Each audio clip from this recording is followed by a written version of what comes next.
All right, we are back once again.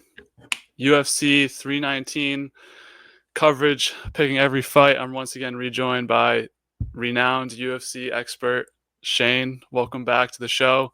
We missed you on the UFC 318 predictions. How have you been? What's new with you? Any hot takes diving right into this or? Been doing good. No hot takes other than maybe like RDR just really quickly. I can't. Yeah. I'd like he beat. We'll go in depth. Oh, we'll go in depth. okay. But yeah, been doing great. How about you? How have your predictions been good? Yeah, so 2 and 3 again. Actually, usually, I think I told you I usually make the trip to Connecticut, but on DraftKings I was unable to do that day, so I just kind of threw some stuff on the Rhode Island Sportsbook and went 2 for 3, made money. I'm trying to think, what was the big one that lost me money on UFC 318? Oh, it was the freaking main card was a disaster. Besides, yeah. All right, so let's get into UFC 318 because we didn't hear your thoughts. So anything before the Brendan Allen fight that caught your eye? Because that was the one I was going to start with. Anything before the Brendan Allen fight? Yeah. I think other than Ryan Spann, he's looking good at heavyweight. It's good to see Ryan Spann doing good. It's a guy that I like to bet on, but has led me astray a few times. Yeah, I think a lot of people out there are not like fans of his because he kind of screws it up sometimes from what I've heard. But yeah, but nothing really before the Brendan Allen fight. All right, so this is a pretty good fight. Brendan Allen, Martin Vettori. Now, for some reason, I thought Martin Vettori was a lot better than he actually is because I think he's kind of lost a couple of fights in a row. I think he lost his brother in the beginning of this year, if that's right. Yeah. So this was a good fight, though. Probably, I think this one of the ones that got fight of the night. It was a bloodbath either way. Kind of just a lot of striking when I was expecting Brendan Allen to use the ground more, but I had Brendan Allen, so I was happy with the fight. What were your takeaways from this middleweight kind of like middle of the rankings bout here? I thought I was kind of in the same boat with you, where I knew that Martin Vettori was on his skid, but I kind of just thought better of him, being a former title challenger and all that. And then, so I was really, I thought that Brendan Allen was going to win regardless, but I didn't think that it was going to be like, I don't know. It wasn't the showing that I wanted to see out of Martin Vettori. Maybe I'm tripping, but yeah, I wanted to be a more statement win for Brendan Allen. Not that he's one of my favorite fighters, but I think you mentioned in the past that you like him, right, Brendan Allen? Brendan Allen's okay. Like, I don't hate him. I think he's middle of the pack for me. Maybe I did mention that I like him, but I don't know. Something about me has changed then, because I definitely, he's not someone that I hate or really like. Yeah, I don't have an opinion on him either. Yeah, I mean, that was a pretty good fight, but kind of went as expected. I mean, Vettori, I don't know what's next for him. Maybe he's got to take some time off, or he does have an iron chin, so he can always get back in there after a couple of months. But maybe it's time to I don't know, go to Dagestan for 3 years and forget. I don't know. Yeah, I mean, he really could just he could fight again soon, and I think someone that's as driven by like emotion at the moment as he is, I think I wouldn't be surprised to see him in the octagon soon again if the UFC lets him. Yeah, I'd like to see him back in there soon. Next one was Vinicius Oliveira, Kyler Phillips. A lot of people I think like Kyler Phillips. I don't think I've been drawn to him necessarily, but Vinicius Oliveira, I remember watching him kind of beat the crap out of Saeed Nurmagomedov I think they were in Abu Dhabi maybe when that Izzy card. But pretty good win for him. I mean, Kyler Phillips didn't really have much to provide here. It was kind of just a domination by Vinicius. So I don't know. The kind of these guys are both in the same spot. So Vinicius is slowly moving up those bantamweight rankings. I don't know what your takes are on these two guys, but I really like Vinicius. when I saw that Saeed fight, I don't know if it was just, I believe he was an underdog for that fight, or maybe it was the fight before this one where he was like an underdog and I'd seen some things to bet on him, but I could be tripping. But I definitely started betting on him one point, and he won dominantly, and I was like, I'm excited to see him fight again. I like his fighting style; it's very explosive. But I was surprised he didn't get the finish here. Yeah, Kyler did hang in there. Yeah, he was plus 180 against Saeed. So Yeah, that's what it was. Yeah. no more sleeping on Vinicius. All right, now we get to this main card, man. This main card was a freaking disaster with 3 upsets in a row, all absurd odds, where you have Michael Johnson over Daniel Zellhuber, your guy Patricio Pitbull over Dan Ige in a pretty boring fight, and then Kevin Holland in a like crazy fight loses to Daniel Rodriguez. So which or did all of these upsets stand out to you, and like what do you think, which one do you think has the biggest impact moving forward in any of these either weight classes or fighters' careers? I think this is a big, I don't want to say fraud check. I want to say like big setback in a hype train of Daniel Zellhuber, even though I don't, if I remember it, he lost a fight right before this, right? Yeah, I think he lost that Sphere card. That was like the fight of the night that yes, they were going to war. But I think he lost a close yeah. one. And then he loses this to someone who the UFC, let's be real, is kind of just sending to the wolves because they saw how good he was in that fight, even though he lost, and tried to give him an easier fight. Michael Johnson, he showed the veteran skill, the old man power, and just bit down on the mouthpiece and got it done. Like, that was hype. I was really hyped for him. Yeah, plus 550 on the money line for Michael Johnson. I mean, I don't know, that was crazy. A lot of people call him Unk Michael Johnson. Yeah. So big win for him. Patricio Pitbull surprised me. I think I don't know. We can maybe analyze this later when we're talking about Aaron Pico, but maybe there's like a learning curve to the UFC where, I mean, this fight wasn't like, you don't come away from it being like, holy shit, Patricio Pitbull, but it's like Dan Ige. I mean, he was on a little bit of a, I don't know if he was on a streak actually because he lost in Abu Dhabi, but he had an impressive win over Sean Woodson, and then he just kind of gets flamed out by Pitbull. So I don't know. That was interesting to watch play out. And then Holland, I don't know. I don't even want to talk about Kevin Holland. Dude, again, I think I texted you when this happened. I was like, or I was telling someone, I think we need to start believing in Daniel. Oh no, that was the fight bus recently. Never mind, I'm tripping. That was this past Saturday that I was texting you about the other. Right, it was other Rodriguez who fought this. Hernandez. Yeah, there's so many Hernandez and Rodriguez, it's hard to keep track.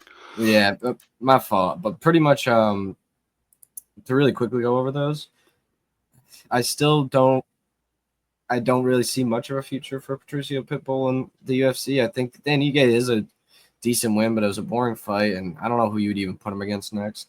Dan Ige, I think, will still have the higher like stock in the UFC. Maybe they won't. Maybe they'll try and hype up Patricio Pitbull more now. Not that they haven't not been hyping him up, but the fan base just isn't buying it, and I still don't think they'll buy it after this. Kevin Holland, I don't know. Daniel Rodriguez looks pretty good. I don't think Kevin Holland looked terrible, but it was just No, it wasn't a bad loss, but it was just a sad fight to see if you were really rooting for Kevin Holland. I know. Well, I made the proclamation. I was like, him at welterweight, like, we're finally ready to see what he's got. I think he was at either the bottom of the rankings or like number 15 or something, somewhere up there, and then he just loses it. Because I was like, I kind of respect him no matter how much I don't really like him as a person or find him cringy because that one podcast clip, at least he is willing to fight like every like 2 or 3 months, and give us a show and try and do, like, he's always either in decisions, I mean, not decisions, but like knockout submissions sometimes, and the occasional decision, but like he's always trying. It's like, well, debatable, but I don't know. He's a good like person to have on a card and be like, I know Kevin Holland's going to at least give like some effort, Yeah, and I do agree. There is something that every UFC fan should admire about him, and it's the fact that he fights so often. Like he turns around and he gets so many fights. But yeah, I forget what the stat is right now, but he's at, I think, what, 24 fights in the UFC, maybe even more in like a couple of years, and it's insane. If he keeps this up, he's gonna set a record. I think it's gonna be very hard for people to beat, and I think a lot of people won't want to beat it. I don't know how far off he is from like how many fights per year or whatever stat would be available, but it'd be insane. Yeah, I don't know. He's gonna. I mean, I'm sure he'll pop up on one of the pay-per-views to either end this year or even like in Abu Dhabi. It's in October. He's probably gonna show up there or something. So, mad props to him. I mean, I don't know. I just feel like the title hopes are kind of over for him just because he doesn't seem to be able to get like into the rankings. But I respect the consistency. So we had 2 last fights on the card. So another surprising one, another underdog, Paulo Costa out of nowhere. Beats up Roman Kopylov. I mean, this was just like, at this point, it was just like, all right, nothing's going to go right tonight. Just, I don't know. Well, none of the favorites are going to win. And then, yeah. So do you think Paulo Costa is potentially in for a legitimate run, or is this kind of just like a I think, fluke again, win? It's similar, but on a way different level from the Daniel Zellhuber, Michael Johnson thing. Like, it keeps Michael Johnson alive and in the UFC's eyes. And Roman Kopylov has I don't know how much of a hype train he was really on going into this. But he has definitely a setback, but I don't think it'll be too bad for him. Yeah, I mean, middleweight's kind of stacked at the moment, so exactly. It's hard for either of these guys to be in the conversation for a title anytime soon. Paulo, he's got a good personality, so I think he'll be able to stick around, especially if he's with this win. He can like at least get 2 or 3 more fights. So I mean, maybe he can get in there more because I think he's fighting like once a year at this point. But we'll have to see about that. And then the last one, Dustin Poirier. I don't know. Did you have Dustin or Max going? I think we said Max, maybe, but yeah, I definitely, my heart said Poirier, but my head said Max. I was definitely betting on Max, but I wanted to see Poirier pull it off. It would have been really cool. I think he ended up losing 4-1, 4-1, 3-2 on the 3 scorecards, if I'm remembering right. But yeah, Max, I think, looked pretty good. I mean, he's back at lightweight now after the Gaethje fight, and then going back down, come back up. Somewhat respectable way for Dustin. Like, Dustin definitely didn't give up, and they were kind of scrapping the last couple seconds there, but kind of expected. And now Dustin Poirier is out of the UFC, and Max is looking for someone at the top of the lightweight rankings. I mean, the company moves on. Any words for the career of Dustin Poirier? It was great. I mean, I don't think there is many Dustin Poirier haters out there, especially if any of them know ball. It's hard for you to hate Dustin Poirier. Like, he might not be your favorite, but he's definitely not your least favorite. Yeah, I always fucked with Dustin, even though I don't think I ever. Well, besides the McGregor fights, I'm not sure I even like watched him win because I think I watched him get knocked out by Gaethje and then Benoit. Oh yeah, the Benoit, that was crazy. That was insane. Yeah, even he was still providing. Even I think that was like 3 fights ago. Okay, so anything else on UFC 318 before we move into bigger storylines around the UFC? No, I mean, it was a pretty cool card to have back in Louisiana. I think it was a really cool place to have it. A lot of upsets, some fun stuff on the main card too. I mean, not a lot of like finishes or whatever, but I think the underdogs winning was still fun. So probably give it like a 7 or like 7.5 out of 10. Makes sense. All right, let's move to the news around the UFC. So before we'll dive into a bunch of fights that have been announced and a bunch of fights that have happened since then. Biggest news, though, in my opinion, Paramount Plus 2026 UFC pay-per-view is dead for, I think, 7 or 8 years. They have the contract. So this is great news for me because, I don't even need to say it, but this is going to be amazing. We all go to bars to watch it. Yeah. We don't need to go to bars anymore. We can watch from home. And I think it'll be more. I was thinking about this before you jumped on. I think it'll be more accessible at bars too. Like in where we live, it's like Dave and Buster's, and like you have to maybe find B-Dubs. Yeah, B-Dubs is another reliable one if you want one around here. But I think now someone will be like, "What do I care if I have a Paramount subscription? That's what, like $10 a month. We'll throw on UFC tonight. If we're going late." So I think it'll become more accessible.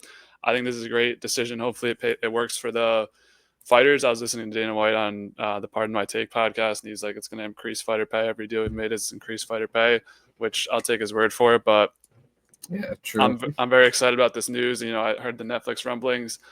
I think this is going to be great for the UFC, and I'm excited to be a fan moving forward. And I hope they don't water down the cards or whatever. I don't know what the potential ramifications could be, but what was your takeaway from this news? Are you excited? I was telling a lot of people when it was coming out, I think it's going to be like there's a few spikes that you see in UFC with the fandom. Like I feel like there's a big spike with McGregor. Before that, there was a big spike with the Tough Season 1.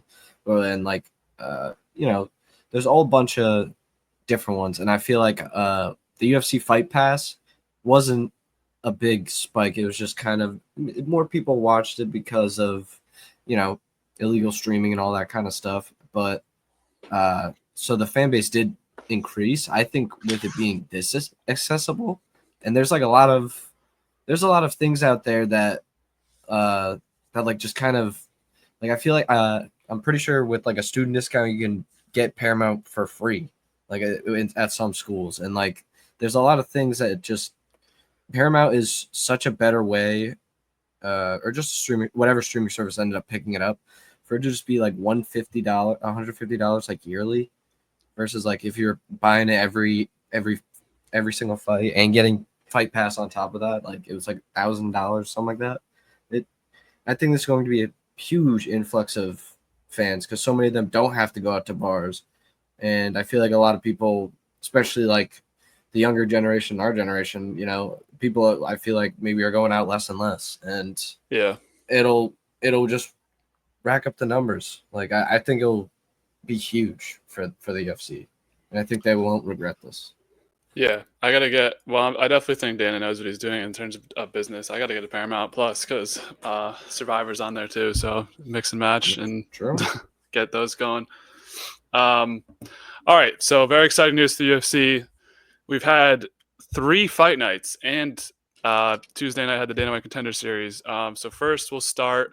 I think this was Abu Dhabi. We had 3 fights that I took note of, and you can jump in after and let me know if there's anything else you cared about. But Shara Bullet back in the win column, kind of you know, not. I mean, I didn't watch these last 3 fights. I was away for the weekend, but most of these ones as I expected. But Shara back in the win column against Marc-Andre Barriault. That felt like a step up for Marc-Andre Barriault and kind of a setup for Shara. But any takeaways on that one for the one-eyed pirate, as they call him? None really. I think you said it perfectly. I don't really see it much as a knock to one fighter or build up to the other. I think Shara Bullet just kind of did his thing, what he was supposed to do. Yeah. And then the co-main event, Peter Yan. Do you like Peter Yan, or do you not like him because of the knee against Aljo? Or I like Peter Yan. I don't think same. I like Peter Yan. It's kind of hard. Again, it's kind of the similar thing where it's kind of hard to hate on him. So yeah, I like him. There's nothing wrong with Peter Yan. I think the knee on Aljo was heat of the moment. I think that it's obviously an illegal knee, and I don't think it's. Yeah, I don't think. I think he regrets it, and Aljo kind of regrets winning that way. But yeah, that's what it is. So he gets a nice win over Marcus McGee, who I think we saw dominate Jonathan Martinez last. You know, he was kind of moving up that. What is it, bantam weight? Yeah, that's bantam weight. That video. But Peter Yan potentially next in line for your boy in 2 fights from now. If you know, we need to dot the I's and cross the T's. But yeah, I think we'll get to that fight. But that'll probably be what happens. Little rematch there. That'd be fun. Marcus McGee, it seems like he kind of just took a step up after he might need to get a recovery fight or something. And then the main event of Abu Dhabi, the person you wanted to say something about for the hot take. So here's your chance.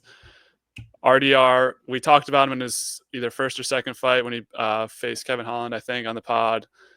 2 or 3 fights later. And Bo Nicol, yeah, we talked about after that, the recap of that. So he gets it done over Robert Whittaker in a decision. A lot of people online were questioning this decision. Do you see that guy on YouTube Shorts who like scores the fights unbiasedly? I don't know if you watch YouTube Shorts, but no, I don't think I have. Maybe I've scrolled it, but I don't. Doesn't really ring a Okay. bell.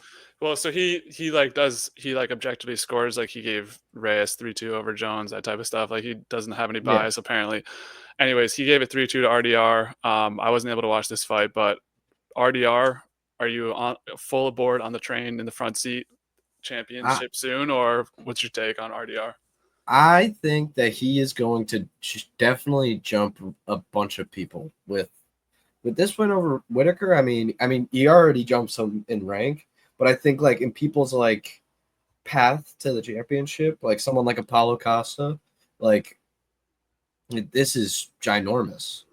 Like I think that this is a huge win for him, and I think people are right to say that it was close. I don't know how much you can really call it a robbery. I think it was pretty in favor of RDR. I think he won either it was the last three or first one in the last two, something like that.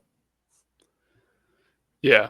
So I'm looking at the middleweight rankings. This is interesting. So obviously we have the championship this weekend, and then Imavov and Baralho are 1 and 6. They're scheduled to face off.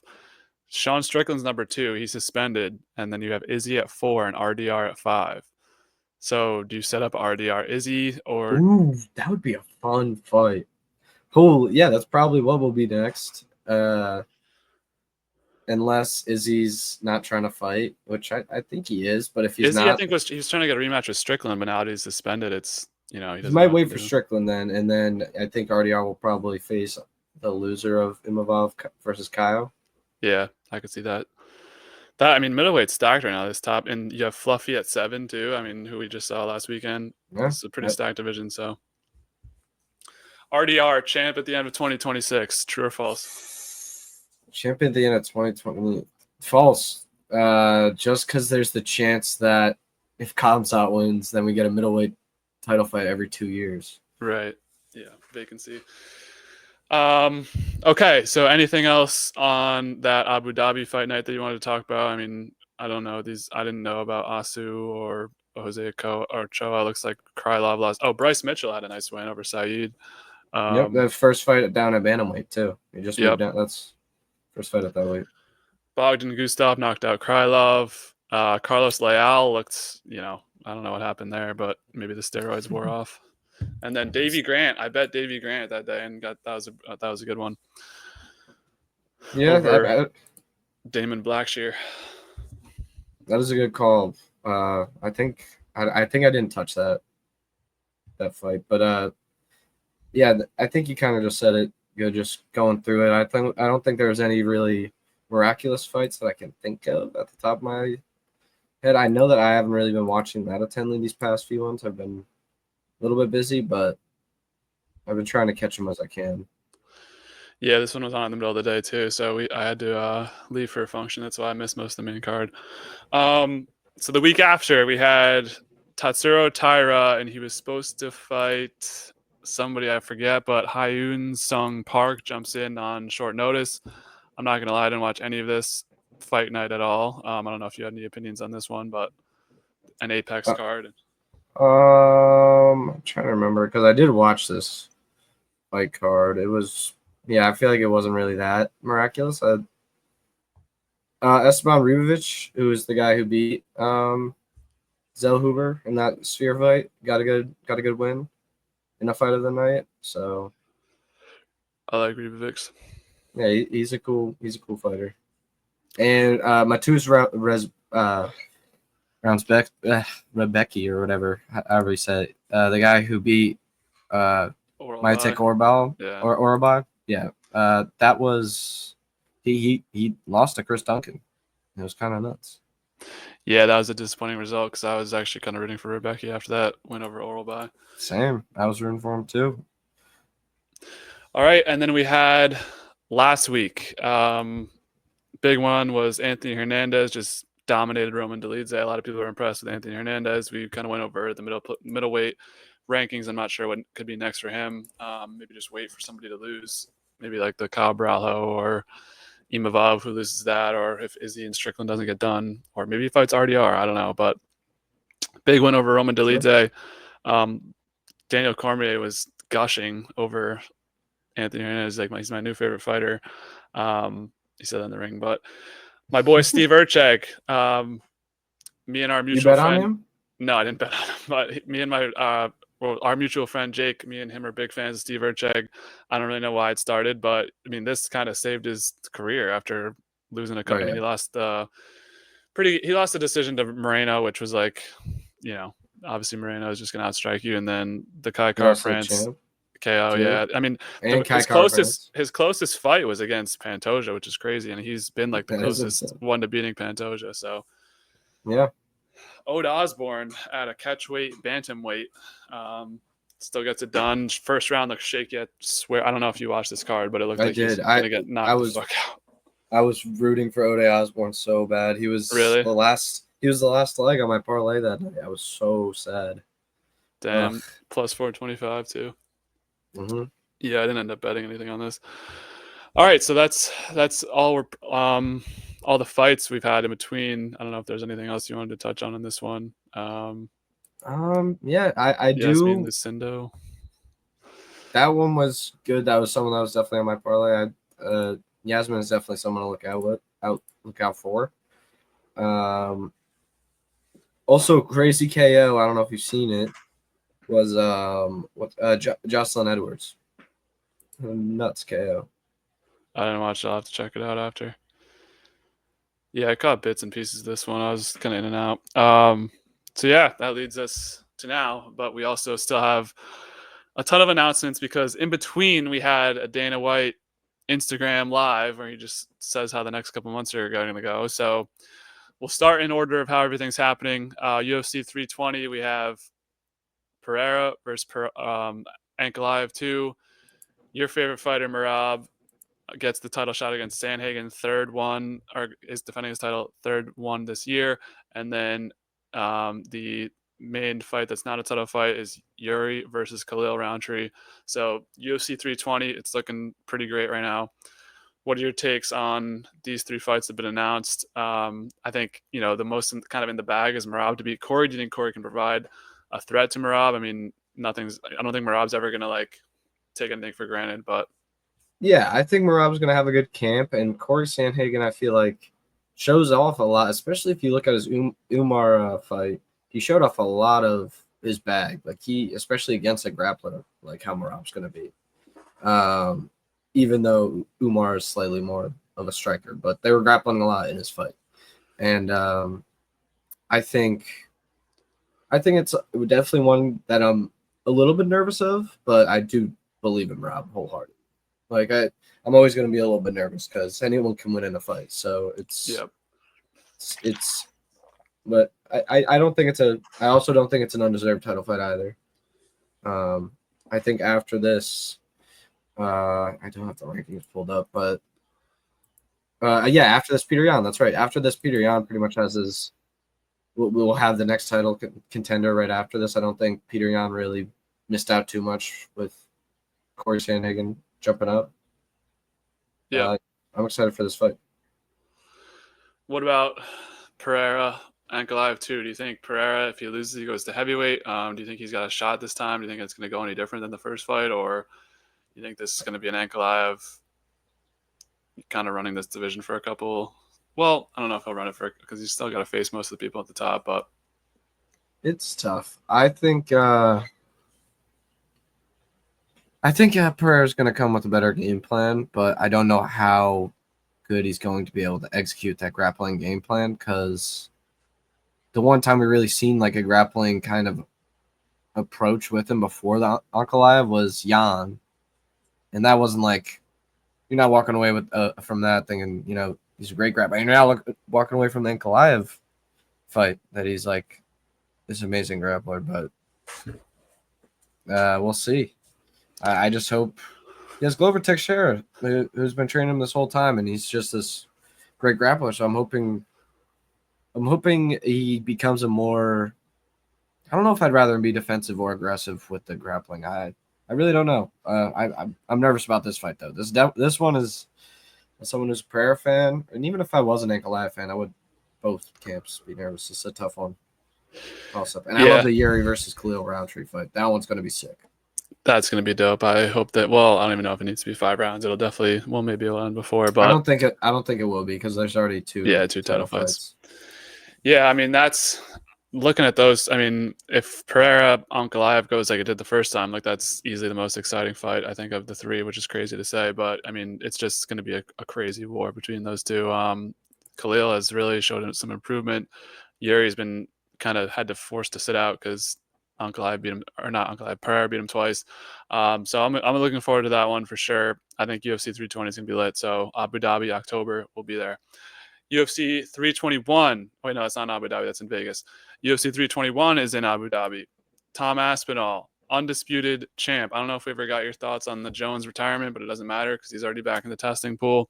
Probably Yeah. will fight on the White House lawn against like Pereira or something. We'll talk about him if he ever comes up and is actually going to fight or whatever. But Aspinall, first real title defense, I guess. I don't know. Is that how that works? You just get the belt automatically if the guy retires, or is I this like think they'll technically for because the vacant? I don't know if anyone's. I forget if someone's defended a title, interim title before, but I feel like that should count towards your title reign. Yeah. Well, either way, I think they've decided that Aspinall is the linear champ. Nonetheless, it's Cyril gone. You know, Cyril gone and him, I guess, have had some back and forth going, but that one's fun. And then you have a contender matchup on the same card, which I love when they do this. We have Volkov versus Almeida, and I'm happy for Volkov that he got this matchup after kind of getting robbed over Cyril Gane. Looks like whoever wins that one will be the next up for. Well, I guess if Gane wins, then it's like wide open there. But it's a tough matchup for Volkov though. Almeida's a tough grappler.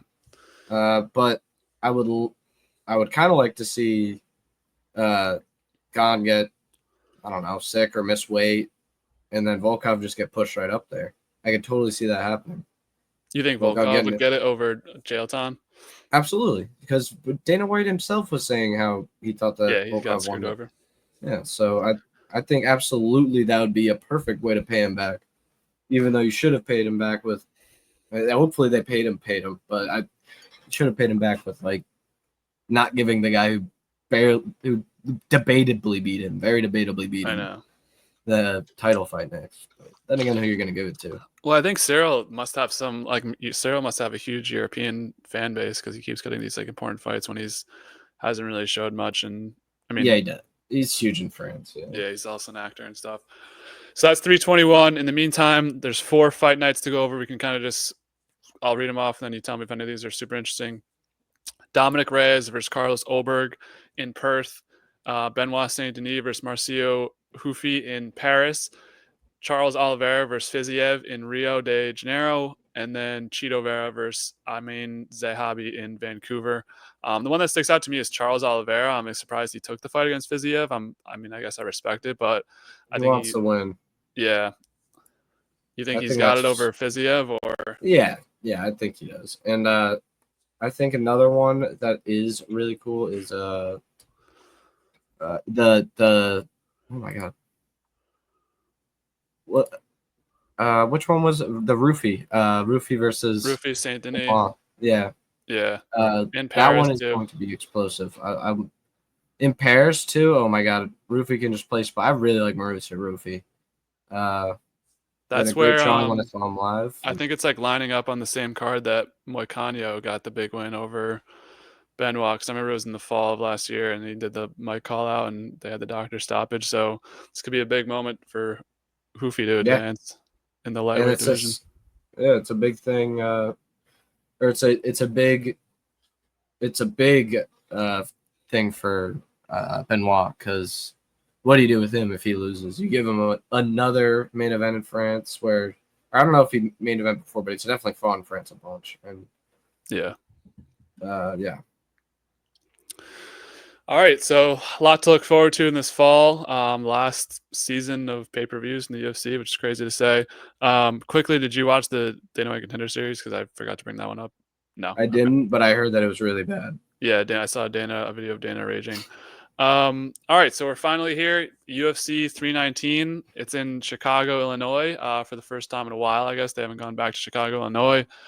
Starting this one out is the Ultimate Fighter finale / championship. I don't know. This ESPN saying that it's there, but I don't see either of these fights on the books. I don't know if you watch Ultimate Fighter. I haven't been keeping. Yeah, I see it on. I was confused because I always look at these fights through UFC stats, And I was confused because I had 2 title fights at the bottom, and I didn't realize that that's what it was for. Okay, that makes sense. That's kind of interesting. I also haven't been watching Tough. I haven't watched Tough in so long. Chael versus it's the good guy, bad guy season, but yeah, it's pretty interesting. I feel like if you're a real Tough fan, but it's just not really. yeah, I mean, you can't even bet on these, so we can kind of just. Wait, can't even bet on those? That's I mean, crazy. I was on DraftKings, I couldn't see them. I'll check my other app, but maybe it's like they don't get announced till later in the week. But I think it's. They already have names for me. It's Rodrigo. Yeah, I see the names, but I don't see the opportunity to bet it. But I couldn't. Oh, now I see Idris Albibi versus Oh, Morales. maybe they Morales plus just 240. when you probably just checked before like the last episode dropped. Yeah, I think they come out on Tuesdays. Either way, I don't have any. Like, I can't provide analysis because I haven't watched the Ultimate Fighter, so I don't know if you did, but we can kind of move past this one. So after those fights take place, we will start the night out with a women's flyweight bout between Karine Silva, minus 205, facing off against Dione Barbosa, and these two have actually fought in a previous promotion. I just noticed that today. I think Dione Barbosa is coming in on short notice because it was supposed to be JJ Aldrich. I think this is one that's been changed already. I'd love to hear your thoughts on either of these women because I don't have a memorable moment of either of them. I don't know if you have anything you want to say. Karine Silva is a pretty good fighter. Like I like betting on her, and it usually goes pretty well. I'm not quite. I haven't made my parlay yet. I don't know if I'll put her in there, but yeah, she's all right. And Dione Barbosa, I know nothing about, sadly. Yeah, I mean, she lost to Miranda Maverick because she's been somewhat active because I did talk about her in the UFC 301 video, and she's fought 2 times since then, so 3 times in the past year or so. Karine, yeah, I mean, she lost the UFC 309 to Viviane Araújo. Had a nice streak going before that, so if I had to pick a side, I'd probably pick Karine, but I don't really like doing these first bets our first fights of the night. I do think, though, this fight to go the distance could be a potential look because not a bad shot. The classic women's fight to go the distance, and then also short notice. I think we can get there. So hopefully the odds aren't like minus 600 like the usual ones. Okay, we'll move down the card. This is a weird spot to see someone who was like borderline on stardom a couple months. I don't know if I'd put him on stardom yet, but he's definitely well loved by UFC fans. And then he had the stinker against Randy Brown, where he not the stinker, but he won the fight, but he kind of just clinched the whole like most of the second and third rounds, saying that maybe soured people on him. But he's minus 170. We're talking about Bryan Battle, and he's facing off against Nursulton Ruziboev, who's plus 142 on the money line. So what do you think for this one? You think this is another kind of notch on Bryan Battle's resume, or do you think Ruziboev can give him a shot here? It's a tough fight. I mean, Bryan Battle's pretty big for the division, but Ruziboev is 6'5". Like he's really tall. He's that guy that Joaquin Buckley beat, and I think it's gonna be really tough. I definitely am betting on Bryan Battle, but I'm not confident 100%. Yeah, I think also Bryan Battle missed weight last time against Randy Brown as well. Yeah, he did by a couple of pounds. So this is going to be a weird one. I think I'm going to tend to stay away. I think this is going to actually be a pretty good fight to start out. I mean, if this is like a good time to start watching, if you don't really care for women's MMA, or I think this is just going to be a pretty good fight. So I hope Bryan Battle wins because that was like one of the only seasons of Tough that I did watch. And it's been good to see him, make his way in the UFC, and I think he can be a fun personality if he's like on it, making weight, actually trying to like win fights. I forget who it was like the Kevin Jousset fight in the Paris card. That was super fun. So I think the UFC is better when he's winning, but I don't know much about Ruziboev, so maybe he can pull off an upset here, but I'm staying away. But you have Bryan Battle with a shaky hand kind of. Yeah, Ruziboev's coming off 2 wins as well, so yeah, he's no stinker. I mean, he's beat Cedric Dumas, Bruno Ferreira, 2 kind of like guys who can hold their own a little bit. So Yeah. we'll have to see what happens Saturday night between these two middleweights, and then we go down the card to an old man fight. We have, I think, Drakkar Klose is 38, and then Edson. Oh, and this might be the wrong fight, but I think these guys are both pretty old. Edson Barboza has been in the UFC since 2010. He's minus 135 on the money line, and then Drakkar Klose, he's been around for a while as well. Actually, got knocked out by Joel Alvarez in December of this year, so pretty close on the odds here, back and forth. Drakkar is a slight underdog. What do you think about this one in the lightweight division? I don't really know much about either fighter. I know that I see them fight a lot. I feel like I've never really. I know Edson Barbosa's had some pretty memorable fights, but he's getting old, and they're both getting old. So I'm just gonna enjoy this fight and definitely not bet on it either way. There's no one that I'm really leaning towards. Yeah, this was the one I was thinking of. You have Edson Barboza, who's 39, and then Drakkar Klose, who's 37. I think I was actually mixing this up in my head with another fight that we'll get to, but both been around a while. I'm actually going to take the underdog, Drakkar Klose. I think he can get this done. I feel like at age 39, 40, like I don't know how you're minus 150. I'm looking at ESPN now. It says minus 150, but on draft, ESPN's kind of cap, but I'm taking Drakkar. I don't know. I really liked watching him in UFC 301. Joel Alvarez is borderline contender. I think he was actually supposed to fight Benoit, Joel Alvarez. So Drakkar is like kind of running the outside of the lightweight rankings, which is a little crazy to say. I just think I'm more leaning on Edson being a little bit out of it and Drakkar getting this KO win. I also think, the under could be in play due to them thinking like the old dudes will just fight it out. I've seen fights before where the two old guys, they wrap it up in the first round. So I got Drakkar. I got the under. We'll keep it moving to another fight in the lightweight division. I think we talked about this guy last time, Chase Hooper, when he was going against Jim Miller. Here he is again as a minus 325 favorite, facing off against another Hernandez in the UFC, Alexander Hernandez this time. We saw Hernandez in UFC 307 beat Austin Hubbard in a split decision, and then beat Kurt Hollabaugh. And then I really like what they've done personally with Chase Hooper's prospecthood, where they gave him Jim Miller as kind of a test. He kind of passed that test, and now here he is in like another slight step up. I don't think they're rushing him into stuff. So do you think this is going to be another one that Chase Hooper can kind of dominate on the ground, or will Alexander Hernandez provide problems for one of the UFC's young up-and-comers? No, I totally believe in Chase Hooper. I think he's definitely he's a prospect I definitely see going pretty far, and I agree. This is like the perfect step up for him. It's definitely not going to be no walk in the park. Minus 325 is always pretty nuts for such a youngish prospect. So we'll see. Yeah, that number is a little bit scary. I think that actually, because I did my initial research on Sunday, and then I readjusted my numbers today before we filmed. I think that one jumped up a little bit, which is maybe an indication of like the casual bettor jumping in on Chase Hooper, like during fight week. But yeah, I think this would be an interesting challenge. I don't see a world where Chase Hooper loses, so I think I'm gonna like throw that in parlay at minus 325, even though it is a little bit much, and I have had a little bit of caution with like the Peyton Talbots of the world, and we don't need to relive that story. But I think Chase can get this done. I also think the over. I was on the over last time with Jim Miller. I think Alexander Hernandez doesn't really lose by getting like finished. So I think Chase.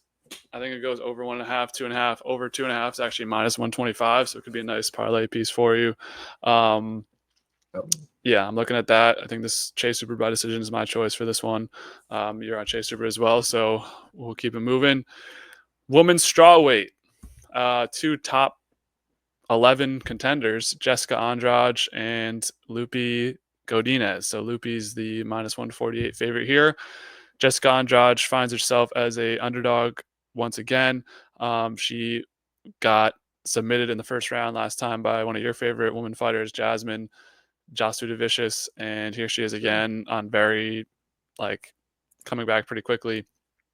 Loopy, I watched her in that Mackenzie Dern fight, had money on her, and didn't go well. So I'd love to hear your Yeah. thoughts before I give mine. But Jessica Andrade is the number 5 contender. Do you think this is like underdog spot here for her, or you think Loopy will I don't make believe her in way up? Jessica Andrade. I'll cut it like that. I don't believe in her when she's going against a real contender. And I know Loopy lost against Mackenzie Dern, but I don't know. So I feel like she's young and she can learn from that. And Jessica Andrade is kind of in the waning aspect of her career, the waning part of her career. So I don't really believe. I don't know if I believe in. I would put Loopy. I would definitely put her in the parlay. I'm on the opposite. I think I hate to say it, but a lot every time I've bet on these women's fights, it just goes the opposite way, and the underdog can pull it off, and it's like a very close decision. So Loopy let me down. I'm betting with my heart. I'm betting with spite. I'm going with Jessica. She's lost a couple of her last fights. I mean, I know she's not really. I don't know. I don't know. I don't even know the word I'm looking for. I gotta find my dogs, and Loopy. I mean, she's I don't know who on her resume is really impressive. Tabitha Ritchie, I guess, but when you're losing to Angela Hill, I can't confidently put money on you. So I'm going with Jessica Andrade. Come back. We've seen the short notice where Joshua Van got knocked out and then came back like 3 or 4 months later and put off a crazy performance. So I'm hoping Jessica Andrade can pull some magic like that, but we'll have to see. Also to go the distance because it's a women's fight. And these two aren't really known for knocking people out or submitting them. So I think this definitely goes to the decision. I would actually even say split decision, and I'm just hoping that third judge has it for Jessica Andrade. This might be one to honestly not really watch because I'm not really interested to see what happens here, but we'll see. Next, middleweight division. Again, a lot of middleweight action recently in the UFC. It's Gerald Meerschaert at plus 195 against Michal Oleksiejczuk, minus 238. Always interesting to see where they like to place Michal Oleksiejczuk's odds, where sometimes he's an underdog by a lot, sometimes he's a favorite, and this one, he's a big favorite. Honestly, I think this is going to be a pretty close fight as well, where I actually, when I was looking at doing the research on Gerald Meerschaert, because I haven't actually like covered him in any of the videos, I was a little bit surprised because I feel like people talk him up to be like a test or like a potential fraud checker, but he doesn't really have like crazy wins. He is, but he usually doesn't win the fraud checks. Like what that RDR fight, because he was the first fight for RDR. Yeah. And that fight was awesome. Like, even though Meerschaert lost, it was a very good showing for him. And it's honestly because of that fight that I'm very much believing in him, especially because he's a dog in this. I'd be a little bit nervous if he was a favorite. Like, I wouldn't, not nervous, but I would be less likely to put it on a parlay. But with it being a dog, or not a parlay, but playing it straight, I'm definitely going to go with GM3 here. Yeah, I mean, I feel like I have the Kevin Holland's disease with Michal. Like every time I bet against him, he wins, and then every time I bet every time I bet for him, he loses. And I was on Cedric Dumas, which was a very dumb decision. He knocked him out in the first 3 minutes of the fight. But I do like your take with Gerald Meerschaert, but I'm gonna hedge it even more and make it crazy and just take Meerschaert straight up by submission. Because it's a great pull. Yeah, great. Because Michal, he's like, I think he gave up an armbar to Kevin Holland. I think he's been like when he's lost the last couple of times, it's been by submission. 3 of his last 4 losses come via submission. And Meerschaert's known for really submissions, where he has 37 wins and 29 of them are via submission. So I think that's the setup I'm looking for. If it goes to decision, I don't know who it's going to go to. I think this is like a somewhat pretty interesting fight because you just never know what you're going to get on Michal Oleksiejczuk. So we'll have to see on that one. GM3 that's his nickname, so I'll be rooting for him. Next one, another lightweight fight, another Unk battle. King Green. I think we've touched on King Green before on the channel. Now goes against Diego Ferreira. 2 very older gentlemen. So King Green has not been looking great, where he got head kick knocked out by Marcio Hufi in one of the sickest knockouts of the year so far. And I remember, like, I think I had the over like 1.5 in that fight, and I was like instantly like, oh shit, King Green is just cooked because it just wasn't looking great. And I think he's pushing 40. I think Diego Ferreira is 40. Lost to Grant Dawson at UFC 311. So are you looking at any betting angles on this one, or just going to kind of enjoy the last one of the prelims? I don't think I would put it in a parlay with this one. I think betting either guy by KO is probably the best bet here. I don't really think it'll go to a decision. When Diego Ferreira wins, it's usually not by decision, especially not recently, later in his career. So I think, yeah, I definitely would bet on KO or at least under. I think I would bet under on rounds. Yeah, I don't. Is there a thing where they? I mean, I kind of respect where the UFC is just putting these like older guys together because like otherwise we'll just call them like layups for the younger guys. But I don't know. I think this is going to be, like you said, it's going to be whoever can get the knockout first. I'm taking Ferreira. I just nothing's in. There was one fight I watched of King Green's like 2 or 3 years ago that like inspired me. Yeah, it was his win over Grant Dawson, who Diego Ferreira just lost to. Yeah. So MMA math, if you want to go by that, Common opponents. King Green wins. Yeah, I But mean, I'm just not sure though because it's like I've seen King Green and it's. it was like a 30-second knockout, I believe. It was like, yeah, it was 33 seconds. I remember that fight. That was a main event for a fight night. I mean, King Green sells, I guess. Yeah, I'm taking Diego. I don't know. King Green is not someone I'm willingly betting on in 2025 anymore. I mean, it's kind of hypocritical because Diego's pushing 40 or is 40.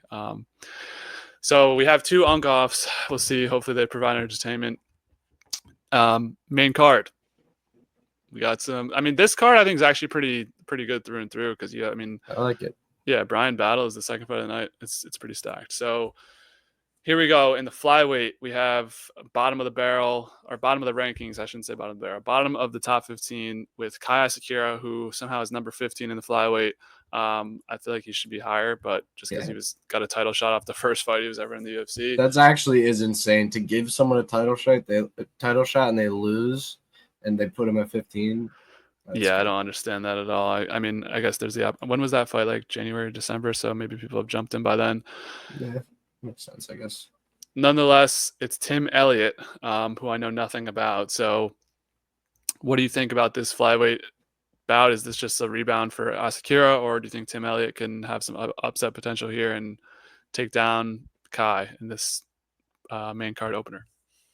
I don't think he has the upset potential. I think Kai Asakura, the minus 310 is actually pretty accurate. I think that's going to not be a layup fight, but I think he's just, yeah, I just feel like he's too good. He went against the best fighter in the division before this, and I think he can beat Tim Elliott. Yeah. So what's Tim Elliott's story? Like I'm looking at, he fought Mighty Mouse and lost. He lost to Figueiredo, Royval, Mokaev. Yeah, former. That was for the Ultimate Fighter. Yeah, he lost to him in the finale, and then since then he's just been kind of bouncing around. He lost to Figueiredo. Yeah, I think it was just he's just always been in the rankings. He's been winning more recently than in the past, so that's something. But I think that they've just been giving him a little bit easier fights, and I think Asakura's a bit too much of a step up. But then again, they're the ones that put him at 15. So yeah, I mean, it's hard to gauge Asakura's like UFC talent based off, what was it, like 1 or 2 rounds against the best flyweight in the world. I think if you're looking at narratives, it makes a lot of sense for Kai Asakura to like win this one. I have it by decision, but I'm kind of losing faith in that. If you go up based off the narratives where it's like he gets like a knockout or a submission, and then everyone's like, oh shit, Kai Asakura. And the flyweight division's desperate for like prospects.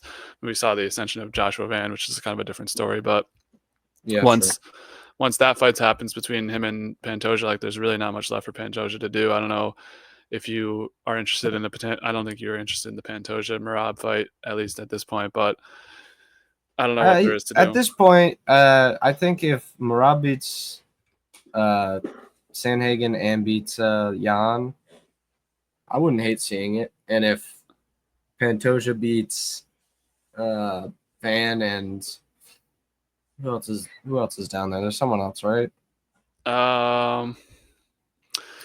Is it Roy like Ball was coming back up, but it's whatever. Roybal Oh, lost to Moreno, I Van? think. Yeah, I know he was coming back up, and then he lost to Van. Zero Tyra. I mean, I don't know. Yeah, He's maybe. number 5. Manel Kopp 7. I think actually Tyra's a good shout because yeah, no, I think he has a few more challengers left in him. I wouldn't be mad at this point if it did happen and after the Jan and Sandhagen fights for Marab. Yeah, I mean, I guess for Kai Asakura, if you're looking, I mean, you can try and get a rematch, but I mean, I think by the time he makes his way back up there, then I don't know. But yeah, I'm in agreement with you. I think Asakura is an easy one, even though it's minus 310. We can grab that money line, throw it on a parlay or something, and then I also like the over 2.5 is minus 130. Tim Elliott has only been knocked out once, so I think maybe he kind of just who's that? I'm trying to think of that guy that fought Joshua Van. Oh, I think it was like Cody Durden, where he was like basically half dead, but just kind of kept it alive and made it to the decision. So I think that's maybe like a Kai Asakura domination class where it's a decision 30-27 across the board for him on this opener of the main card. Moving down, we have more middleweight action, and I'm excited to hear your thoughts on this one, where we have another old fella, Jared Cannonier, middle of the middleweight rankings. Big opportunity for, I mean, Michael Page is a young 37 years old as well, but Michael Page could really move up into the middleweight, and we could start seeing him in these conversations with a lot of those people that we mentioned on earlier in the pod. And he's at minus almost 200. Jared Cannonier is plus 164. So what's your take on Jared Cannonier? Because he's been in the game for a while, and do you see this as kind of like another puzzle that Michael Page can solve, or is he going to be able to? I mean, I don't even know how to describe how Ian Gary beat Michael Page, but what do you think about both these guys? And I think I don't think there's more of a puzzle to solve for Cannonier. Not that he's like a simple fighter, but he's well rounded and he's not like as crafty as an Ian Gary. And I think that will definitely show. I definitely think Michael Venom Page is going to win, but it would be very interesting if Cannonier won, because that's 2 guys in a row that he stopped on the come up. He beat Rodriguez and then he would beat Michael Page. I forget if he had a fight in between. I don't think so. I think that was the most recent fight was against Rodriguez or Gregory. RoboCop. Yeah, RoboCop. Yeah, I mean, good for Cannonier. That was a good fight for him, because that was like, I think they got to like round 3 or 4, and RoboCop was just like gassed, and I think he got him with like a body shot or something, and then that was out of there. So, and also Cannonier got robbed against Imavov. I mean, he was probably going to lose that fight, but that was a very early stoppage, and I mean, Cannonier looked pretty good coming out of that. I mean, I've liked watching Michael Page. Some of the people I watch UFC with don't really like Michael Page, but I feel like it's an interesting fight every time he's on. I mean, the Ian Gary fight was a little bit sleepy, but I didn't hate that. I don't hate Michael Venom Page at all. I think he's got a cool story, and he's got it'd be cool to see him climb the rankings. I'm not like the biggest fan of his, but I definitely don't hate him. Like, I think he's a cool character to have in the UFC. He's someone from another promotion that is winning. I mean, I know Pitbull just won. We have Pico later, and we'll get into all that, but I think it's cool. I agree. I remember watching him versus Kevin Holland and being like, who is this Michael Page guy? But his style is different, so I think it's always fun to get like a different perspective on fighting and just being able to watch someone like fight differently than you're used to. And I think I agree with you that Michael Page will win this fight. My instinct tells me Michael Page via like 2-1 across the board, like 29-28, 29-28. Maybe Cannonier steals like the first or second round. It feels like it's hard to like do actual damage to Michael Page, at least through the 3 fights we've seen. I mean, Ian was able to take him down, if I'm remembering correctly, and that was kind of mostly why he won. As you go black and white on the Yeah, screen. what was that? I don't know. Well, my camera's dying, I guess. So yeah, I mean, Michael Page, I think this one goes the distance. You think this one goes the distance, or you think Michael Page can pull a page out of Imavov's book and knock him out? Yeah, no, I think Michael Page will win this. I think, yeah, it'd be I wouldn't go by knockout. I would be wary of that, and I would be wary that that he could knock him out. So I think just straight money on Michael Page is pretty good. That's another one you can just add to the parlay. Yeah, do a bunch I'm down of with that. Minus 198, not even, or basically minus 200. So that's a good one for me as well. Next, we have the welterweight division. Speaking of Ian Machado Gary, we saw Carlos Prates face off against Ian Machado Gary in a disappointing performance from Carlos in the last couple minutes when it looked like he could have possibly finished him. Nonetheless, he is in a matchup against Geoff Neal. I believe this was scheduled a couple of times, 2 times, and then someone had to pull out, and that's why he actually ended up facing Ian, or Geoff pulled out, and that's why I actually ended up facing Ian. So Fighting Nerd is here on this card. I mean, the hype is, I wouldn't say died down, but it's kind of quiet a little because we haven't seen one of them since Gene Silva. I mean, we saw Prates, but he lost. Kyle's obviously training for Imavov, but and then Rufi was recent too. Yeah, or somewhat recent. That was like April, I think, against Hoofy, because he was on that Ferreira card. But what do you think about Carlos Prates' chances against Geoff Neal? For some reason I always confuse Geoff Neal and Neil Magny. I don't know if they're like the same exact kind of fighter or there's a little bit difference, but they're kind of they're kind of similar. I would say Geoff Neal probably is the more the one that's been like higher in the rankings, but they're kind of similar where they've been stopping young guys. They're kind of the test for people coming in, and I think Geoff Neal is a good test for Carlos Prates, but I think Carlos Prates wins this. I think this is a little bit closer to the Michael Page where it should be like 190, a little bit lower. 245 is a little much for me. I don't know if I'll put it on, but I do really like Carlos Prates. I like his fight style. I like all the fighting nerds. I like all the fighting nerds as well. And I mean, Prates, I respect. He just smokes like 7 packs of cigarettes a day. True. But I think, 245 seems like a tiny bit rich, but I think this is kind of a setup for him to recover after that Ian Machado Gary loss. And I mean, we saw him against Liang, who never got knocked out. Geoff Neal, the only time I ever watched him fight, or the only time I remember watching him fight, was that little knockout when he had over RDA, who just like tore his ACL like 2 minutes into the fight in Abu Dhabi. He does have some solid wins in the welterweight division, so I don't want to like discredit him.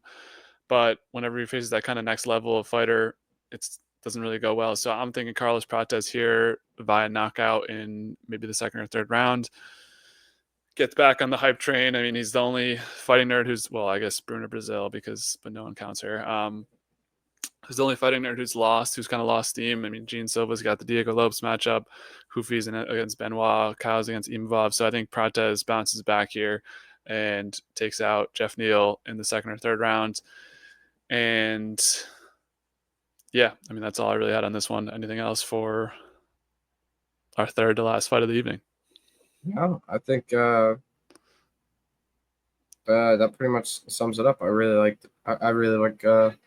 Prates here, but I'm scared to put it on a parlay.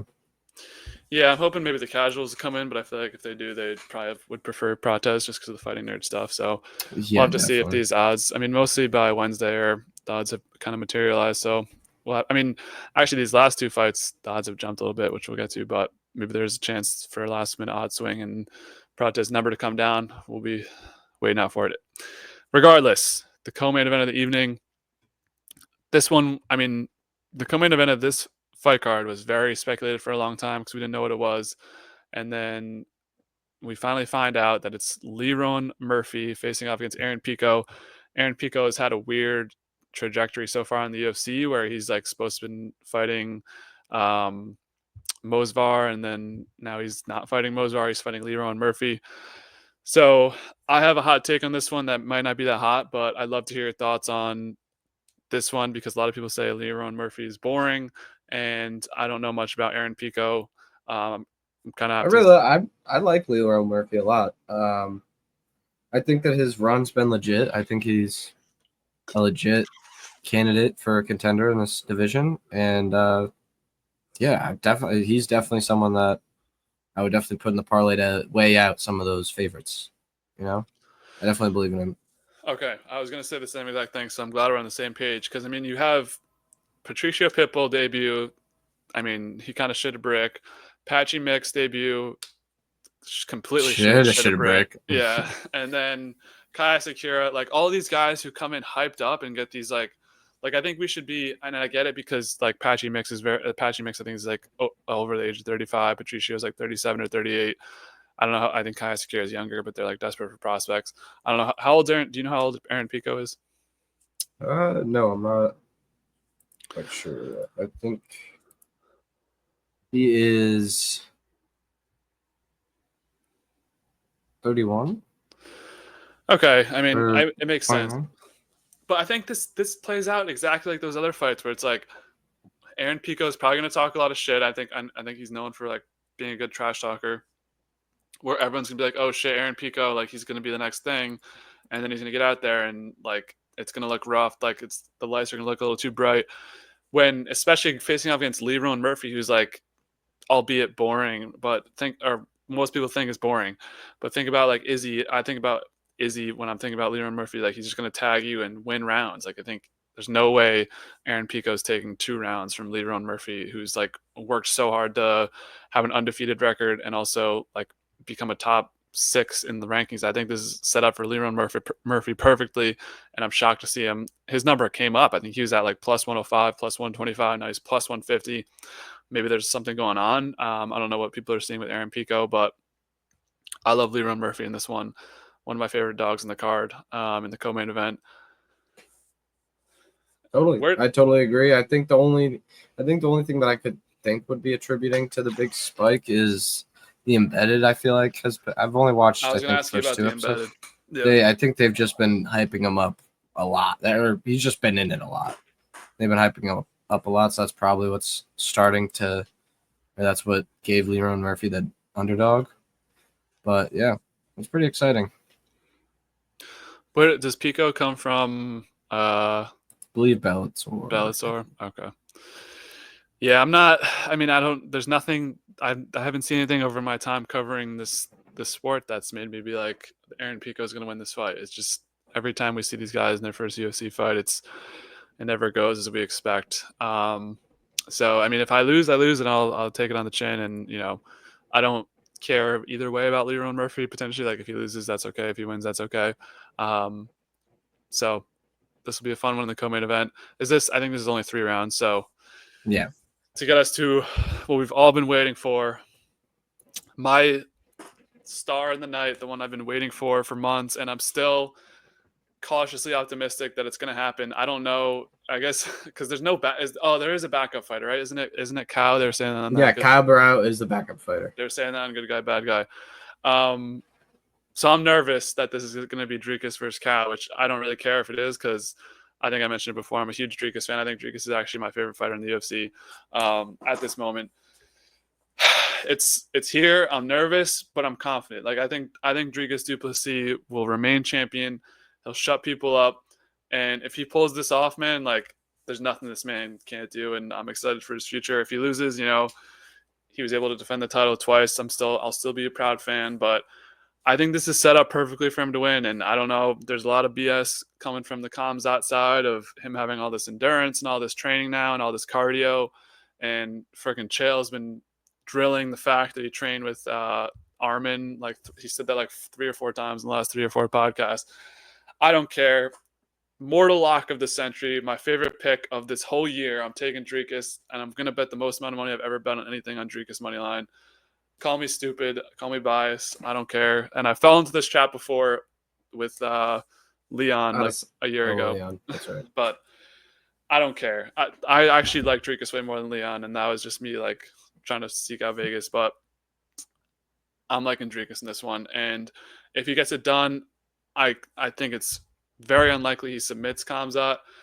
It's probably like decently unlikely he knocks him out, so it's gonna have to be by decision. But I think Dricus wins this 3-2 or 4-1. So am I crazy? Am I spewing? Is my heart clouding my judgment, or do you think there's a chance? I believe in Dricus. I believe that it can happen. I just don't know how it will happen other than knockout. I think Khamzat's grappling is insane, and he has insane strength for the weight class. So does Dricus. And Dricus has good grappling. We'll see how good they match up. I'm definitely going to be betting on Dricus. I'm not going to be betting the most money I've ever bet, but definitely going to be betting on Dricus. I believe in him. If he wins this, we're gonna have some conversations about him because he's starting to win against starting to get some really good wins, especially after like what some people would call a debatable win, how he got the belt versus Strickland. Yeah, the first Strickland fight. The first one, yeah. Yeah, I mean, I was very anti-Strickland in that fight, but I thought that was 3-2 Dricus.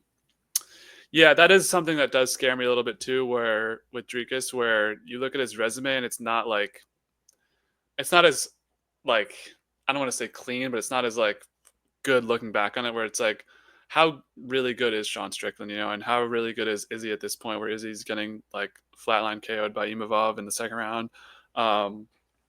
But look at Khamzat, I don't know. I don't want to call him a fraud for the whole jaw thing with Whitaker. I mean, I don't know. I didn't watch that fight, so I don't really know how that played out. I don't think that's a fraud thing at all. He literally just broke his jaw from pure strength. The way I read it, because I didn't watch the fight, was that he like basically Whitaker had a weak jaw and then just like. I mean, maybe he had a weak jaw going into it, but yeah, that's just how strong his clinch was. He just didn't have a clean choke in, but he broke his jaw because Whitaker wasn't letting him get to his. His neck. That's a little scary. Nonetheless, though, before that, I mean, the Usman fight, Usman was up a weight class, and arguably, coming back after a long break. Yeah, I scored it for Usman, but hand up, I'm biased. I love Usman. Oh yeah, I was about to say. But I mean, even in the Gilbert Burns fight, round 2 or 3, he started gassing out a little bit. Obviously, the performances besides that, the Kevin Holland fight, the GM3 fight. I think there's one more in there. He's crazy, and he's had a health scare, and he is. I mean, I don't hate Khamzat. I hate the idea of people like gassing him up so much when he hasn't had that one signature. I mean, all of his performances are signature performances, but it hasn't been someone that I'm like, holy shit. Because I mean, we've seen Whitaker's lost 3 or 4 in a row at this point. Well, I guess he'd be Aliskerov, but yeah. You know what I'm saying? Like it's tough because both of their resumes you can poke holes in it. So it's like there's no like I like to pick off resumes most of the time, and there's nothing that from either of them it's been like holy shit, and also nothing that's been like that was a bad loss, because I mean Dricus hasn't lost in the UFC, Khamzat hasn't lost in the UFC. So this is like going to be the most exciting fight ever. I think I'm going to be the most like passionate and excited about this fight that I've been in a long time. So. You're betting on Dricus, but you're not too confident that it's going to go through?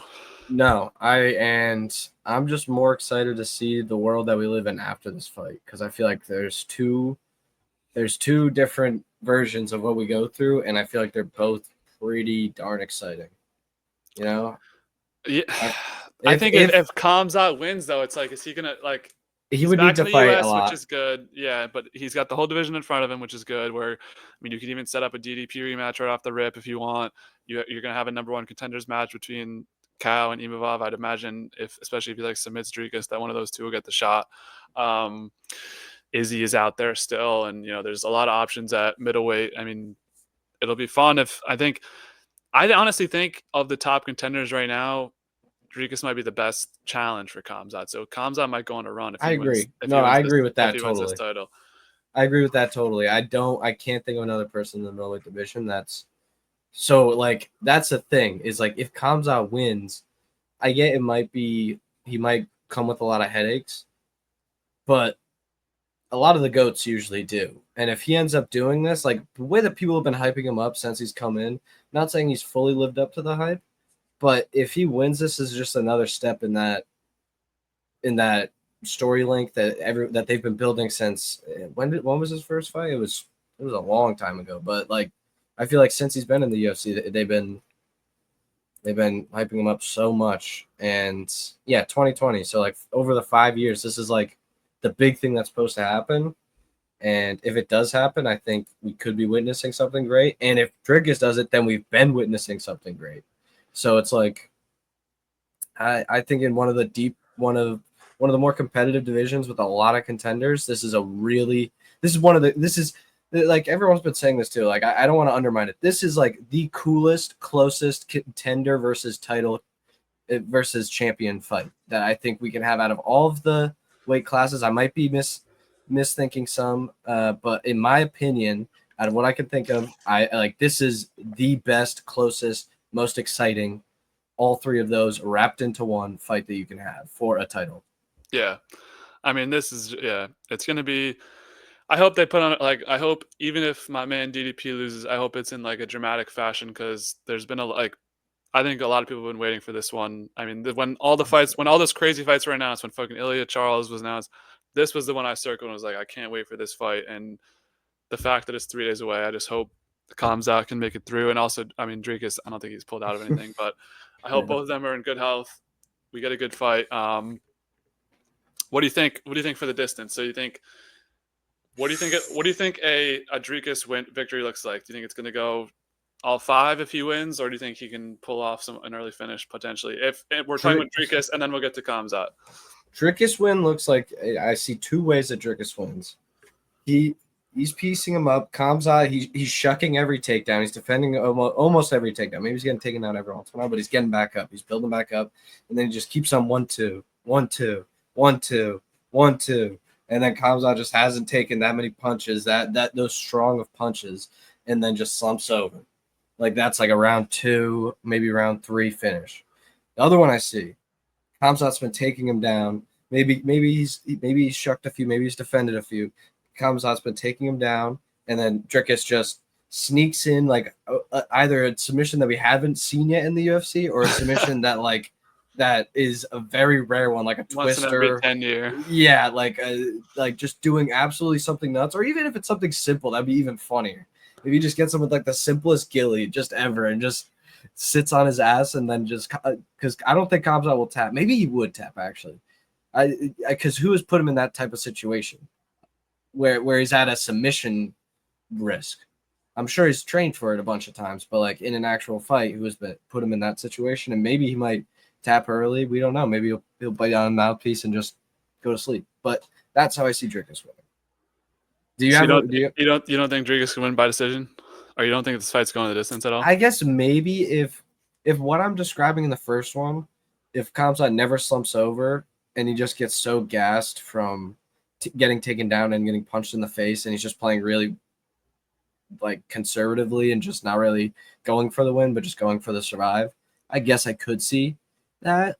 But I just don't think Khamzat's going to let his gas tank get to the 3rd round. I think he's going to leave it all or get into the championship rounds.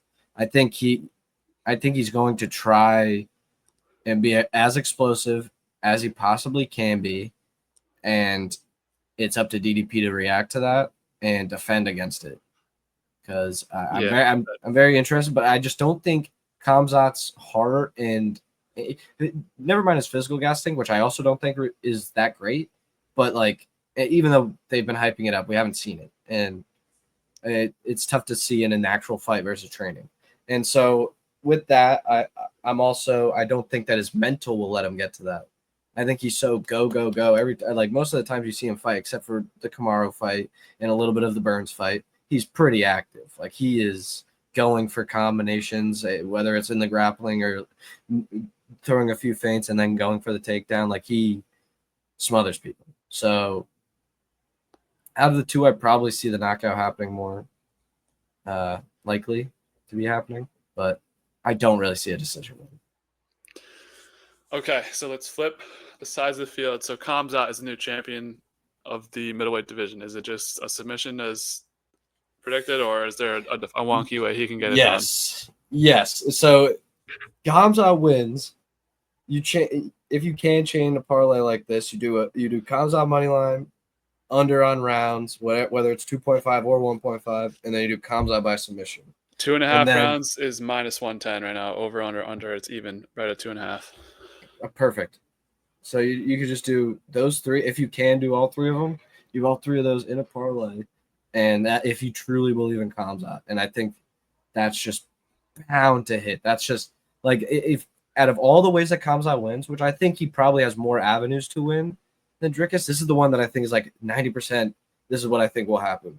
I think there are some other ones where he could just smother him for 5 rounds. And I don't like for some reason, part of me thinks that Khamzat would take it to like win a decision over DDP just because it would be and the fans would be booing, they would hate it, but it would just be a smother fest where he just gets the first takedown of every round and they just don't move from that position. Yeah. I guess maybe that one's pretty high too, actually. I could totally see that happening. And only because of the smothering and because of those in between those full rounds on top, that's where I'm scared about Dricus winning a decision. I could totally see him maybe having that happen to him and then say do what I said earlier, where or later, where he's finally shucking the takedowns and he just throwing those wonky ass 1-2s and he's just landing them, every one of them on Khamzat's nose, and then it goes down maybe 4 or 5, the 4th or 5th round. I truly believe in Dricus's gas tank after he got that nose surgery. I was listening to him on a podcast. I guess he had like it's insane 9% airflow, and then he hadn't gone to the 3rd round until he fought like Brad Tavares. He's like, holy shit, I can't breathe. Dude, there's a clip. I don't know if it's his clip. I feel like it's his clip, but it might have just been a random guy who had the same amount of like messed upness in his nose, and he literally would like put his thing here, and his thing would come like all the way in, and then put it on the other one, and it would just barely move like the tiniest bit. And it's just like that whole nose just doesn't work. And I think I do believe in Dricus's gas tank. So maybe later, but I think you'd be losing in the cards at that point. If it went to a 4th or 5th round and Dricus wins, it'd be because I was at 1, 2, 3, or 1, 2 of them, like very, very much so, and then maybe debatably lost one. But I think Khamzat can win submission. I don't know if I see him winning by knockout. I don't really think that would happen. Yeah, I don't think either of them's gonna knock each other out. But really, you don't think? I think Dricus could totally knock him out. It's hard. It's always hard for me to pick someone to knock him out, and I haven't seen like once that chin gets knocked out once, I'm like, okay, I could easily see it. Yeah, but true. It's hard for me to be like, I don't know. And I have a crazy comparison. Let me know if I'm speaking out of like left field here. I think Dricus could win this in like a JDM versus Bilal type of way, but like on a way higher level, where he's like escaping every takedown attempt, and maybe Khamzat's like not shooting as much because like they know that Dricus has been training on that, and it's like mostly like a cardio striking match, and then Dricus wins. Like, I mean, it's gonna be heated exchanges. Like, people sleep on that JDM Bilal fight. It was a very good fight back and forth. Both of them were like hurt at different points throughout the like. Not hurt, but like both of them got stung at least a couple times. I think it could play out similarly to that. That's kind of my hope for Dricus, because I don't want it if it's on the ground. I don't like Dricus's odds at all. Although I was watching the fight cards last week, and I know in the promo he's like, Khamzat's never faced somebody who could get up, but it's like he fought against Kamaru, who's like a world champion wrestler. Well, I guess Kamaru did technically get up a couple times, but keys to the game. Get up from the takedowns if you can. Keep it on the feet and just keep throwing that wonky shit and try. I mean, if Dricus, we haven't talked about if Dricus is able to get his own takedowns. I mean, I'm not sure if anyone's even like taken Khamzat to the ground for that long. I don't think you will be. I don't think you will be. I don't think we'll be seeing that. If that does happen, that's crazy. Yeah, I just think there's so many ways this fight could play out. It's so exciting. Like, definitely. I don't know. I'm very excited for this fight. It's going to be a great one. It's going to be all time. My last question was embedded vibes. What are we thinking from both sides here? Anything of note yet, or kind of just the usual? Kind of just the usual. I think Leon Murphy looks very locked in. Leron Murphy looks very locked in, and Same with MVP. I think they both are looking very good in the embedded series. We haven't seen much of Dricus really. We've seen a little bit of a training, and it looks pretty good. But we've seen a lot of him go into like Chicago and stuff, like different. Like he went to a Bears practice. It's pretty cool. And they're playing that they like told him how they're playing underneath the Chicago Bulls, like Michael Jordan's things. Not Dricus. Khamzat literally goes, I forgot what it was. I feel like it's a reporter asking him or the person behind the camera going like, how does it feel to play underneath Michael Jordan's banners or something along that? And he goes, Jordan Michael, one of the greatest, legendary. And he calls him Jordan Michael, and it's hilarious. I'm pretty sure that's what. I gotta find that clip. It's pretty good. Press conference. I gotta be tuned in for this. It's gonna be good. What do you think the odds are on Dricus being able to make Khamzat cry at the press conference? Like plus 300 or something? I don't think he's gonna. I don't think because the only things that would make Khamzat cry, I don't think Dricus is gonna go even that far. Because that's like things are gonna make him cry. He's from Palestine, right? So it's like he's gonna go like in a crazy direction if he makes him cry. I think the more likelihood is Michael Venom Page says something to Dricus, and if you know anything about Michael Venom Page's backstory, it's very Sean Strickland-esque, where it's very easy to point and stab at some heart-wrenching moments. Well, what would be Michael? Oh, because he's in the same division. They have the same division. So I think Michael Venom Page might try to boost his thing, and if he does, he's screwed. I don't want to go through it on this. It's pretty messed up. But if you ever want to look at it, look up Michael Venom Page's like backstory. Look up Michael Venom Page's dad. Okay, we don't need to be sad. We'll move on. So lively discussion on the Dricus Khamzat fight. I'm excited. Like I said, I think this is my most anticipated fight of this year. Maybe the past. Well, I mean, UFC 300 was hype, but I like the shirt, by the way. UFC. Is that UFC 300 or 310? It's 300. Aljamain Sterling. Respect. Okay, so the time has come for our official picks. I don't know if you wanted to lob something out there. I know you said you hadn't made your parlay yet, but if you wanted to string something together, I could lob something out there. I think definitely. All right. Yeah, I think you're right about not betting on that Bryan battle, especially with it being the second fight of the second real fight of the night. You don't want to ruin your parlay that early. I think Chase Hooper's pretty. You can bet on him. Loopy, we're not betting on. Gerald Meerschaert, we're balancing out some of these favorites that we got here. Diego Ferreira, King Green, we're going under. Chinny Green, it's going down. Kai Asakura, money line. Michael Venom Page, money line. Carlos Prates, money line. Leroy Murphy, money line. And then we just enjoy the other one, and then we have a separate bet of what I said about Khamzat, and then I'll make one for Dricus. It'll probably just be Dricus by KO, under by rounds, Dricus money line. If I could do that, it'd be the same thing, but opposite. Either way, we win. All right, my picks. So I've got 3 dogs. First one, a little seasoning, Jessica Andrade. I think there is a chance of her pulling off a little split decision win over Loopy. I just don't trust Loopy. For the distance, I like Tim Elliott and Asakura to go the distance, and then Dricus and Khamzat at that over -2.5, which is also kind of hedging against my, based off the description you gave, is kind of hedging against my Dricus pick, so we'll take that over. Favorites, some favorites I like on the card. We got Prates, Michael Page, and Asakura. That's all on the main card.